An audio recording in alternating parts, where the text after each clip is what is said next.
বাংলাদেশে ভিসা নিয়ে সবচেয়ে ডেঞ্জারাস প্রবলেমটা কি জানেন? মিথ। আজকে বাংলাদেশে প্রচলিত এমন কিছু মিথ শেয়ার করব যেটার মাধ্যমে আপনি অ্যাকচুয়াল ভিসা রিয়েলিটি বুঝতে পারবেন। মিথ নাম্বার 1, ব্যাংক ব্যালেন্স বেশি থাকলেই ভিসা হবে। মিথ নাম্বার 2, ইনভিটেশন লেটার থাকলেই ভিসা কনফার্ম। মিথ নাম্বার 3, 1 থেকে 2 বার রিজেকশন মানেই আর ভিসা হওয়ার চান্সেস নেই। চলুন আজকে এই মিথগুলোর ব্রেকডাউন করি। ব্যাংক ব্যালেন্স বেশি থাকলে কি ভিসা হবে? নো, ব্যাপারটা আসলে তা নয়। ব্যাংক ব্যালেন্স আপনাকে হেল্প করবে, বাট আপনার প্রোফাইলটা সবচেয়ে বেশি ম্যাটার করবে। ইনভিটেশন লেটার থাকলে ভিসা কনফার্ম, ব্যাপারটা আসলে তেমন না। Invitation is a part of your application. That's mean আপনার অ্যাপ্লিকেশন যদি ভিসা পাওয়ার মতো এলিজিবল হয়, তার পাশাপাশি ইনভিটেশন আপনাকে সাপোর্ট করবে ভিসা পাওয়ার জন্য। বাট ব্যাপারটা এমন না যে ইনভিটেশন হলেই সবসময় ভিসা হয়ে যায়। 1 থেকে 2 বার ভিসা রিজেকশন মানেই আর ভিসা হওয়ার চান্সেস নেই, ব্যাপারটা তাও না।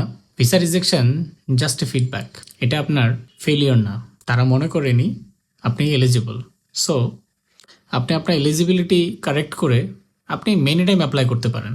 তাই ভিসা রিজেকশন ইমোশন দিয়ে হয় না, it's based on logic, consistency and credibility.